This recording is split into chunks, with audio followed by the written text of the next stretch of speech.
কিসের প্রথম বিশ্বযুদ্ধ, কিসের দ্বিতীয় বিশ্বযুদ্ধ? সবচেয়ে বড় যুদ্ধ হবে এই মসজিদকে কেন্দ্র করে, এই শহরকে কেন্দ্র করে, যেটাতে পৃথিবীর 90% মানুষ জড়িয়ে যাবে। কেন, এর চেয়ে বড় কারণ আর পৃথিবীতে নাই যেটার পিছনে এত বড় যুদ্ধ হতে পারে। একটাই কারণ, সেটা হচ্ছে এই মসজিদ। এই মসজিদকে নিয়ে যুদ্ধ হতে পারে, এই শহরকে নিয়ে যুদ্ধ হতে পারে, যেগুলো কিয়ামতের পূর্ব মুহূর্তে সব বড় বড় যুদ্ধ এখানে সংঘটিত হবে। দাজ্জালকেও ঈসা আলাইহিস সালাতু ওয়াস সালাম এই জেরুজালেম শহরের গেটেই হত্যা করবেন। এগুলো সব এই ফিতনা বলেন, যুদ্ধ বলেন, যেটাই বলেন, কিয়ামতের পূর্ব মুহূর্তে মক্কা মদিনা সেফ থাকবে। যা ঘটবে মসজিদে আকসাকে কেন্দ্র করে ঘটবে, জেরুজালেমকে কেন্দ্র করে ঘটবে। পৃথিবীর 90% মানুষ তথা তিনটা বড় দিনের অনুসারী, বড় ধর্মের অনুসারীর পবিত্র স্থান হচ্ছে জেরুজালেম, মসজিদে আকসা। যেহেতু মুসা আলাইহিস সালাম এটার জন্য জীবন দিয়েছে, ঈসা বিন নূন জীবন দিয়েছে, দাউদ সুলাইমান যুদ্ধ করেছে, তো এই জন্য ইহুদি যারা আছে তাদের কাছে এটা সবচেয়ে পবিত্র।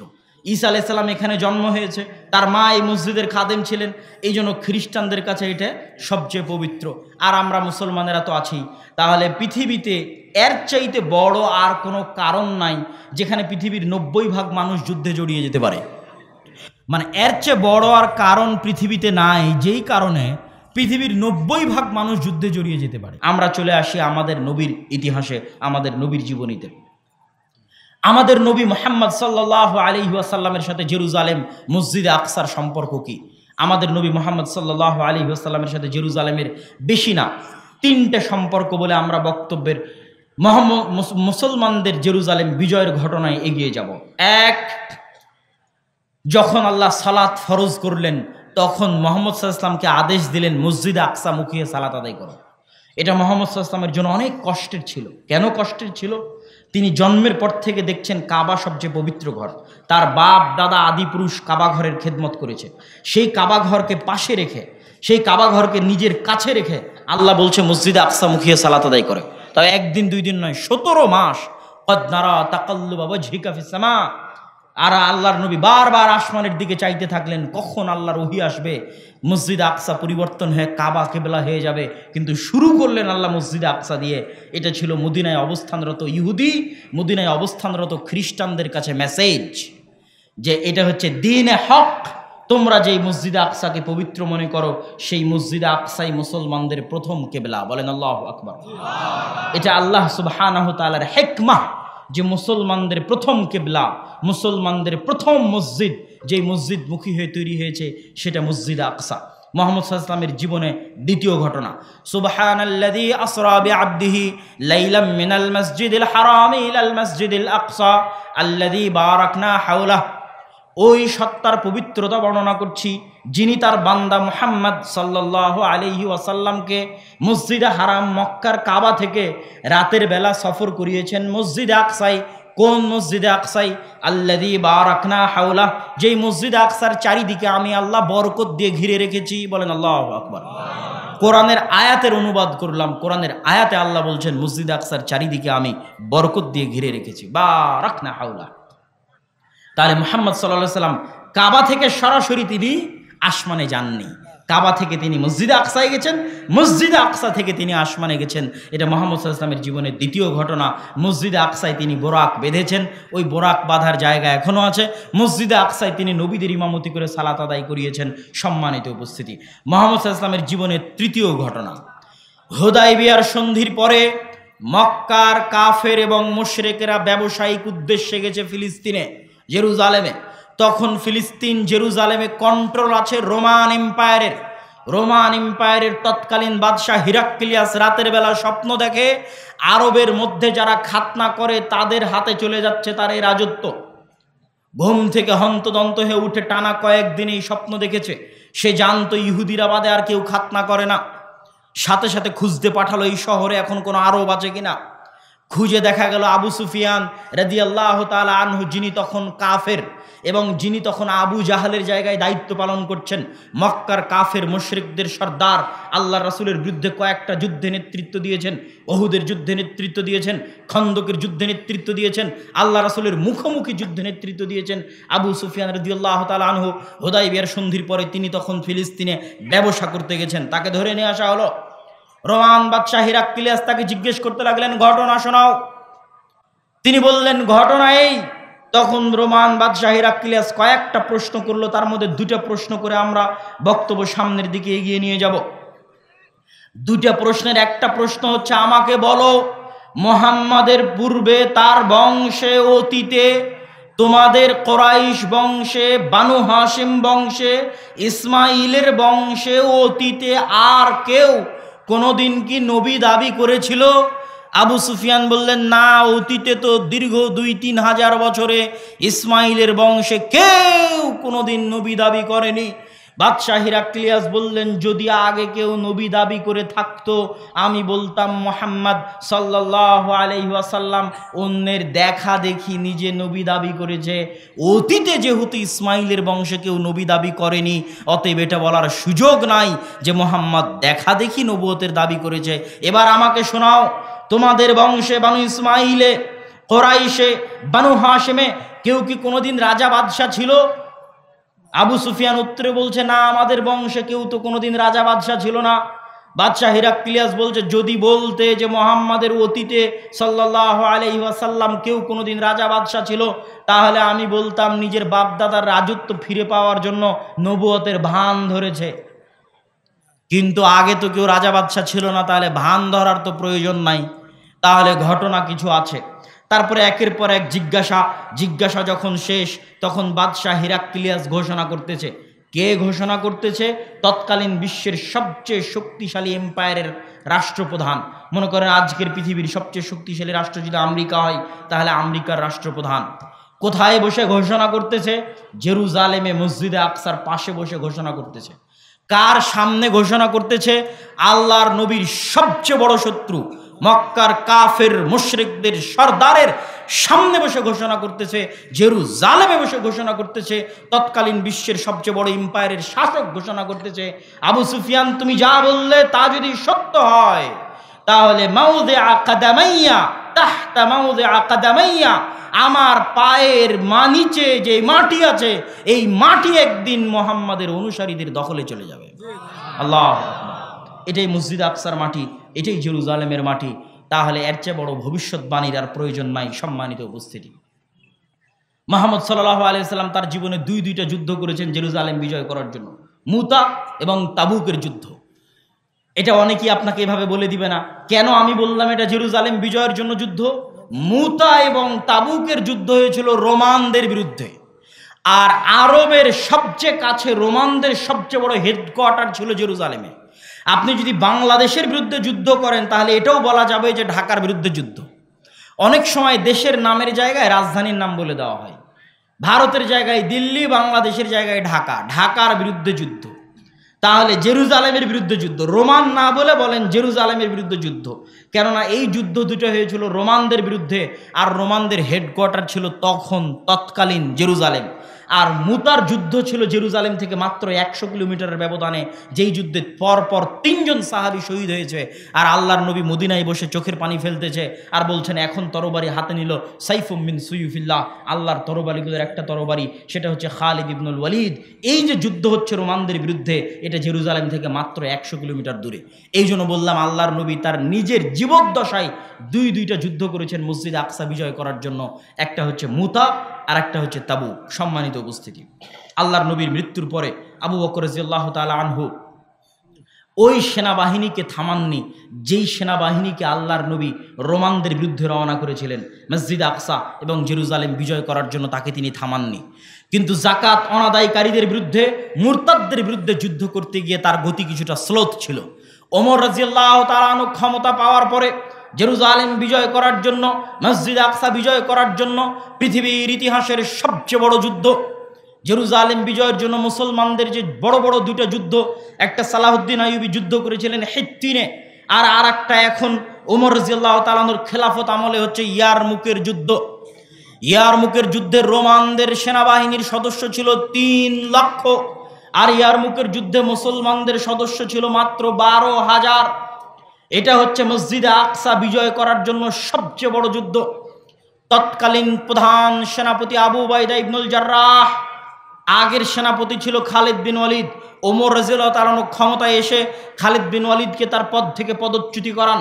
পদচ্যুতি করে প্রধান সেনাপতির দায়িত্ব দেন আবু উবাইদা ইবনুল জাররাহকে। যদিও খালিদ বিন ওয়ালিদ মুজাহিদ হিসেবে যুদ্ধ করছে, সাধারণ ডেপুটি, সে প্রধান army chief, deputy army chief হিসেবে যুদ্ধ করতেছে, আর প্রধান আর্মি চিফ হচ্ছেন আবু উবাইদা ইবনুল জাররাহ।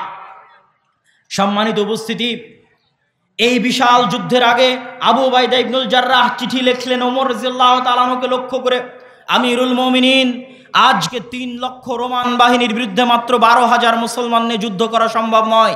যদি বাই চান্স যুদ্ধে পরাজয় হই, মুসলমানদের ইমান দুর্বল হয়ে যাবে, অনেক দুর্বল ইমানের মানুষ মুরতাদ হয়ে যাবে, অনেক দুর্বল ইমানের মানুষ ইসলাম থেকে মুখ ফিরিয়ে নিবে। অতএব এই যুদ্ধে হারা যাবে না, এই যুদ্ধে পরাজিত হওয়া যাবে না। আপনি মদিনা থেকে অতিরিক্ত সেনাবাহিনী পাঠান, মদিনা থেকে অতিরিক্ত মুজাহিদ পাঠান, না হলে আমরা এই যুদ্ধে পুরো পরাজিত হয়ে যেতে পারি। বিশাল 3 লক্ষ বাহিনীর সামনে 12,000 সেনাবাহিনী দিয়ে কিছুই করা সম্ভব নয়।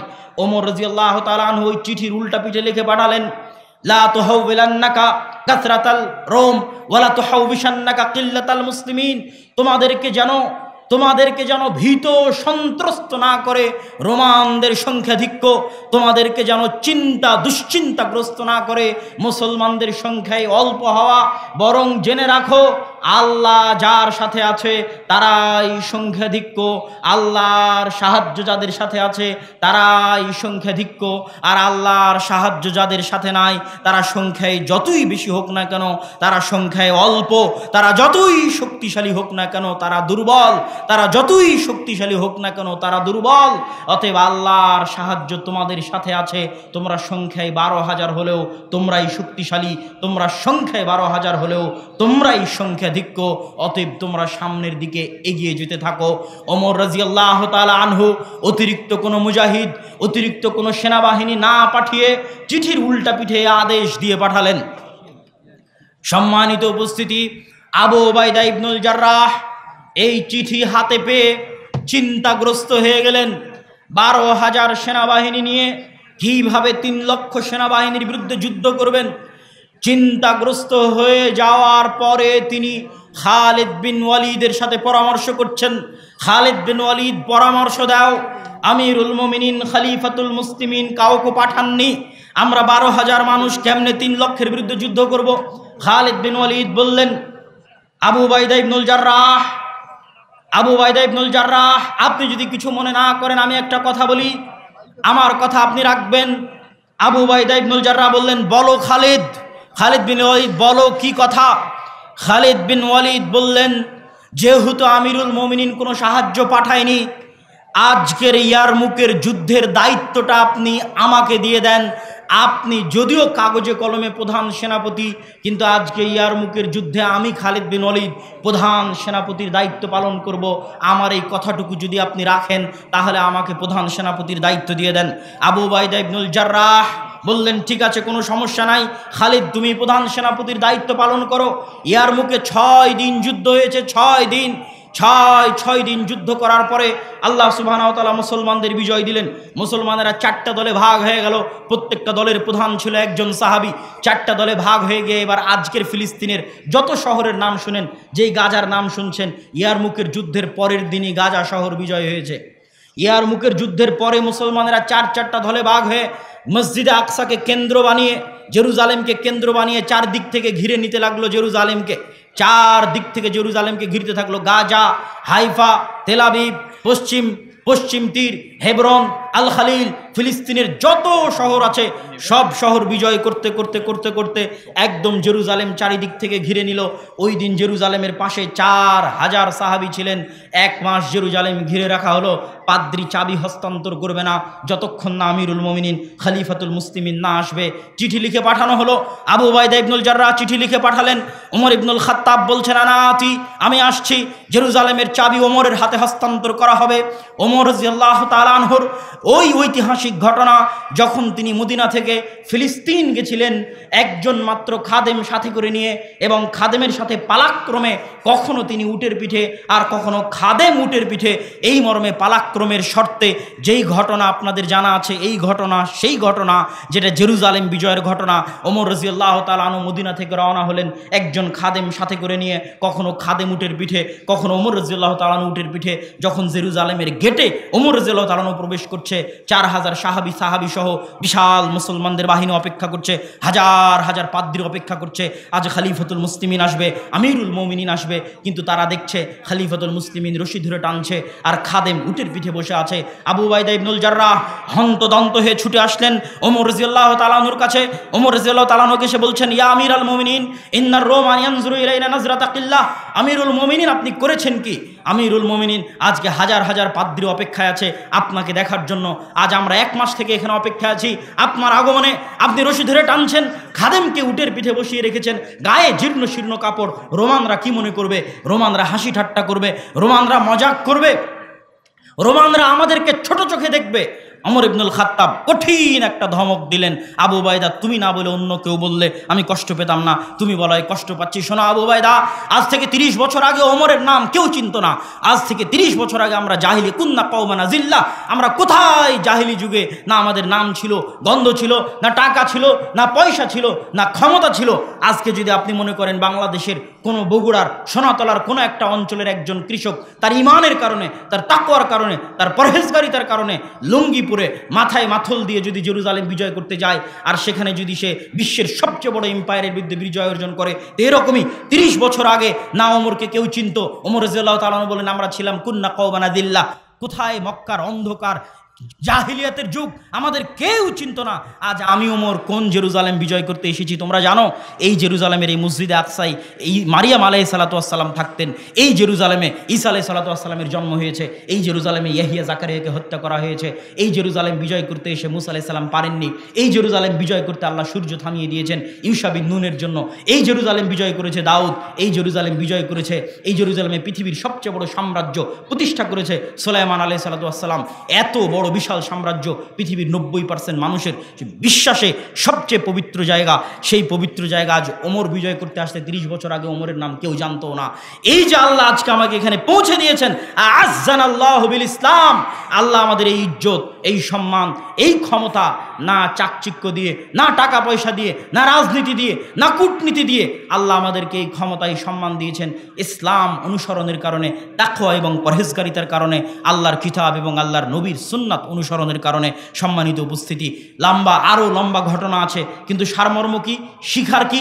এই যে পুরো বানু ইসরাইলের লম্বা ঘটনা শুনলেন, জেরুজালেম কেন্দ্রিক ইতিহাস শুনলেন, শিক্ষা এটাই যে আমরা গজবের মধ্যে আছি, আযাবের মধ্যে আছি। যেদিন ঈমান ফিরে আসবে, তাকওয়া ফিরে আসবে, পরহেজগারিতা ফিরে আসবে, যারাই ঈমান নিয়ে, তাকওয়া নিয়ে, পরহেজগারিতা নিয়ে সামনে এগিয়ে যাবে, আল্লাহ যেমন ইউশা বিন নুনের জন্য সূর্য থামিয়ে দিয়েছিলেন, 313 জনকে আল্লাহ যেমন বিজয় দিয়েছিলেন, ঠিক তেমনি মুসলমানদের হাতেও বিজয় হবে।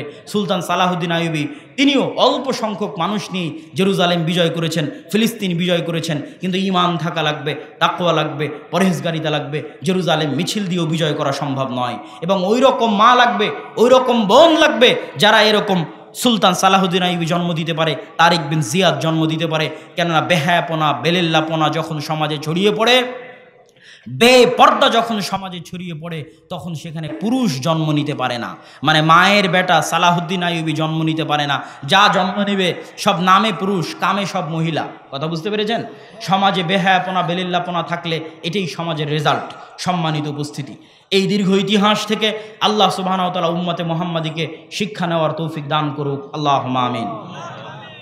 বক্তব্যের শুরুতে বলেছিলাম আমাদের আজকের এই অনুষ্ঠানটা দেশব্যাপী আল জামিয়া সালাফিয়ার অধীনে মসজিদ ভিত্তিক দ্বীন শিক্ষা পরিচালনার লক্ষ্যে আদ-দাওয়া ইলাল্লাহর যে মহৎ উদ্যোগ, সেই মহৎ উদ্যোগকে সামনে রেখে এই অনুষ্ঠানটি আয়োজন করা হয়েছে এবং আমরা ইতিমধ্যে বাংলাদেশের 4টি জেলার 126টি মসজিদ সফর করেছি, 250-এর অধিক মসজিদে আমরা বক্তব্য উদ্বোধন করেছি এবং সালাফি কনফারেন্স রাজশাহীর পরে তথা 23-24 নভেম্বর রাজশাহী সালাফি কনফারেন্সের পরে আমাদের এই সফর পুনরায় শুরু হবে এবং বাংলাদেশের বাকি জেলাগুলোতেও আমরা যাব এবং সেখানেও মসজিদ ভিত্তিক মক্তব চালু করার জন্য, দিন শিক্ষা ব্যবস্থা করার জন্য আমরা মানুষদের মধ্যে সচেতনতা তৈরি করতে চাই। আমি আমার দীর্ঘ সফরে ইউরোপ, সৌদি এবং ভারতের দীর্ঘ সফরে মুসলমানদের দূরবীন দিয়ে দেখেছি এবং আপনাদেরকে বললাম যে মুসলমানদের চরিত্র 200-250 বছরে নষ্ট হয়েছে। যেমন বানু ইসরাঈলের চরিত্র ফেরাউনের গোলামিতে নষ্ট হয়ে গেছিল, আমাদের চরিত্র এই 70 বছরে এখনও ঠিক হয়নি, তথা 1946-45-এর পরে এই 70 বছরে এখনও চরিত্র ঠিক হয়নি। আরও সময় লাগতে পারে চরিত্র ঠিক হতে, কিন্তু ওই রকম উঁচু হিম্মত, স্বাধীন চেতা মনোভাব নিয়ে যারা, তাকওয়া পরহেজগারিতে নিয়ে যারা সামনে এগিয়ে আসবে তাদের জন্য বিজয় হবে। কিন্তু আমাদের এই অধপতনের আর একটা বড় কারণ হচ্ছে শিক্ষা না থাকা। আজকে যাদের হাতে, মুসলমানদের যাদের হাতে টাকা আছে, সেই দুবাইকে দেখেন পর্যটন আর বিনোদন নিয়ে ব্যস্ত। মুসলমানদের সন্তানের শিক্ষার জন্য বড় কোনো ইনভেস্ট নাই। সে যত বড়ই বুর্জ খলিফা বানাক না কেন, বুর্জ খলিফা বানানোর মতো ইঞ্জিনিয়ার এখনও সে জন্ম দিতে পারেনি। ওই চায়না, আমেরিকা থেকে ভাড়া করে নিয়ে আসা কোম্পানি, যত চুক্তি হয়, এই আরব বিশ্বের যতগুলো ধনী রাষ্ট্র আছে এদের বেশিরভাগ চুক্তিগুলো থাকে ওই সমস্ত আমেরিকান এবং যে কোম্পানিগুলো আছে চাইনিজ কোম্পানি তাদের কাছে, তথা তারা শিক্ষায় পিছিয়ে আছে তাদের চাইতে 500 বছর। ইউরোপ এবং আমেরিকার চাইতে আমরা তো দরিদ্র দেশ, তৃতীয় বিশ্বের কান্ট্রি, যারা মুসলমানদের ধনী দেশ তারাও 500 বছর পিছিয়ে আছে। আর আমাদের দেশের রাষ্ট্রের কথা যদি বলেন, সরকারের হাতে টাকা থাকলে রাস্তাঘাট তৈরি করে, ব্রিজ কালভার্ট তৈরি করে, শিক্ষার জন্য কোনো বিনিয়োগ নাই সরকারের। যে শিক্ষার জন্য কিছু করলো, জ্ঞান গবেষণার জন্য কিছু করলো, আমাকে আপনাকে পড়ানোর জন্য কিছু করলো, আমাকে আপনাকে কিছু শেখানোর জন্য কিছু করলো, এরকম কোনো বড় প্রজেক্ট আপনি পাবেন না। কেননা আমরা যদি নাও পড়ি তবুও বিদেশে লেবারি করে টাকা পাবো, এটাতেই সরকারের চলবে, এটাতেই সরকারের দিন পার হবে রেমিটেন্স দিয়ে। সুতরাং আমরা পৃথিবীতে লেবার হিসেবেই থাকবো, এতে সরকারের কোনো আপত্তি নাই। এরকম অশিক্ষিত লেবার শ্রেণী তথা তাদেরকে গরু ছাগলের মতো হত্যা করা যায়। আজ মুসলমানদেরকে গরু ছাগলের মতো হত্যা করা কেন সম্ভব হচ্ছে?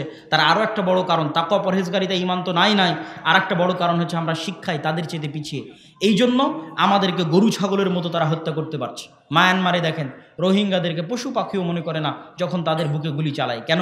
তাদের মধ্যে তাকওয়া পরহেজগারিতা, ঈমানের তো প্রশ্ন আছেই, শিক্ষা নাই। আজ ঠিক যদি আপনার মসজিদ কমিটির কাছে আসেন, তাহলে মসজিদ কমিটি টাইলস বানিয়ে রেখেছে। কত মসজিদ এরকম নিবেন? 126টা মসজিদের মধ্যে, মসজিদে আল্লাহর কসম মসজিদে টাইলস লাগানো আছে, আল্লাহর কসম মসজিদে এসি লাগানো আছে, কিন্তু মসজিদে মক্তবের দিন শিক্ষার ব্যবস্থা নাই। কি বলবেন? তখন আমি বক্তব্যে বলেছি যে আপনার এই মসজিদ যদি আপনি স্বর্ণ দিয়ে বানিয়ে দেন, আর এই মসজিদের আশেপাশে তো সব জুয়াখোর আর মদখোরে ভরা, মসজিদ বানিয়ে দিলেন স্বর্ণ দিয়ে, আশেপাশে সব মুসলিম যুবক সন্তানেরা জুয়া, মোবাইলের জুয়া, বাইরের জুয়া, নেশা, বিড়ি, সিগারেট এগুলো নিয়ে ব্যস্ত। তো মসজিদে সালাত আদায় করতে আসবে কে? আপনার এই মসজিদ থেকে তো আগে দিন শিক্ষার ব্যবস্থা করতে হবে। তাহলে এসি টাইলস না থাকলেও খোলা মাঠে মানুষ সালাত আদায় করবে, ঈমান থাকলে খোলা মাঠে সালাত আদায় করবে। সম্মানিত উপস্থিতি, এই দুঃখ এবং এই কষ্ট নিয়ে আমরা দাওয়াতি কাজ করছি। আপনারা আজকে যে যেখান থেকে এসেছেন ফিরে গিয়ে, কেননা মনে রাখবেন মাদ্রাসা দিয়ে আমরা 2% আপনার সন্তানের, সারা পৃথিবীর মানুষের, মুসলমানের, বাংলাদেশের মুসলমানের, 18 কোটি মুসলমানের 2% ছেলে মেয়েকে আমরা পড়াতে পারি মাদ্রাসায়। কেননা যাই 2%, আর বাকি 98% যায় স্কুলে। তাদেরকে দিন শিখানোর একটাই মাধ্যম, যদি মসজিদে দিন শিক্ষার ব্যবস্থা থাকে। এই লক্ষ্য উদ্দেশ্য নিয়ে আল জামিয়া সালাফির দাওয়া বিভাগ আর দাওয়া ইলাল্লাহ কাজ করছে। তার অধীনে আজকে এখানে দাওয়া ইসলামী সেন্টার উদ্বোধন হলো। তার এই যুবক ভাইদের অধীনে আজকে এখানে প্রোগ্রামের আয়োজন হয়েছে এবং আপনাদের এই চরেও আমরা কিছু মক্তব আগে থেকে, প্রায় 2 বছর আগে থেকে আমরা 100টা মক্তব পরিচালনা করে আসি। তার মধ্যে কিছু এই অঞ্চলের চরে আছে, বগুড়াতে, কিছু গাইবান্ধার চরে আছে বেশিরভাগগুলো, আর নতুন করে আবার আমাদের এই সফরের মাধ্যমে চালু হচ্ছে। এই প্রত্যেকটা মসজিদে আমরা অর্থনৈতিক সহযোগিতাও পাঠানোর চেষ্টা করে থাকি। আমাদের যে সিলেবাসের বই পুস্তকগুলো আছে সেগুলো ফ্রি বিতরণের চেষ্টা করে থাকি। এই লক্ষ্য এবং উদ্দেশ্য নিয়ে আপনাদেরকে দানের হাত প্রশস্ত করার জন্য এই মসজিদ, এই সম্মেলন কমিটি যারা আয়োজন করেছে, স্বেচ্ছাসেবক ভাই যারা এখানে উপস্থিত হয়েছে, তাদের সকলকেই আমি প্যান্ডেলের মধ্যে যাওয়ার জন্য আহ্বান জানাবো। আপনাদের এই দানের অর্থ আপনাদের অত্র অঞ্চলের দিন শিক্ষার জন্যই, অত্র অঞ্চলের মসজিদে কোরআন শিক্ষা, দিন শিক্ষার ব্যবস্থা চালু করার জন্যই ব্যয় হবে। এই নেকির আশায় আপনারা সকলেই উক্ত দানে অংশগ্রহণ করার চেষ্টা করবেন। স্বেচ্ছাসেবকেরা আছে কিনা আমি জানি না, সংখ্যা অনেক অল্প মনে হচ্ছে তো। এবং যারা স্টেজে আছেন তারাও এই বৈঠকি দানে অংশগ্রহণ করার চেষ্টা করেন। আল্লাহ সুবহানাহু ওয়া তাআলা আমাদের উদ্যোগকে কবুল করুক, বলেন আল্লাহুম্মা আমিন। আল জামিয়া সালাফিয়ায় আগামী 23 ও 24 নভেম্বর সালাফি কনফারেন্স আছে। এখান থেকে ভাইয়েরা যাবে। আপনাদের প্যান্ডেলের মধ্যেই সালাফি কনফারেন্সের ব্যানার দেখতে পাচ্ছেন। আপনাদের সেখানে দাওয়াত রইল, আল্লাহ কবুল করুক, যাওয়ার চেষ্টা করবেন, বলেন ইনশাআল্লাহ। সম্মানিত উপস্থিতি, আমি আমার বক্তব্যের শেষে এসে আল্লাহর কাছে দোয়া করতে চাই। হে আল্লাহ, আপনি আসমান এবং জমিনের মালিক, আপনি আরশের মালিক, আপনি দেখছেন, আপনি সবই জানেন। আজ ফিলিস্তিনের মুসলমানেরা, ফিলিস্তিনের মা এবং বোনেরা কি কষ্টে, কি দুঃখে দিনাতিপাত করছে তা আপনি দেখছেন, তা আপনি জানেন। আপনি আপনার দয়া এবং রহমত দিয়ে তাদেরকে উদ্ধার করুন, বলে আল্লাহুম্মা আমিন। হে আল্লাহ, আপনি আপনার শক্তি, আপনার ক্ষমতা, আপনি আপনার শক্তি, আপনি আপনার ক্ষমতা, যারা আপনার দিনকে, যারা আপনার নবীকে অপমান করে, যারা আপনার দিনের শত্রুতা করে, আপনার নবীর সাথে শত্রুতা করে, তাদের বিরুদ্ধে প্রদর্শন করুন, আল্লাহুম্মা আমিন। হে আল্লাহ, আপনি আপনার শক্তি, আপনি আপনার ক্ষমতা তাদের বিরুদ্ধে প্রদর্শন করুন, যারা আপনার দিন, আপনার নবী, আপনার দিনের শত্রুতা করে এবং আপনার নবীর দিনকে ধ্বংস করার চেষ্টা করে, তাদের বিরুদ্ধে প্রদর্শন করুন, আল্লাহুম্মা আমিন। হে আল্লাহ, আপনি সারা বিশ্বে যেখানে যত মুসলমান নির্যাতিত আছে, কষ্টে আছে, তাদের জন্য সুলতানান নাসিরা, উদ্ধারকারী, সাহায্যকারী, শক্তিশালী বাদশা পাঠিয়ে দিন, বলে আল্লাহুম্মা আমিন।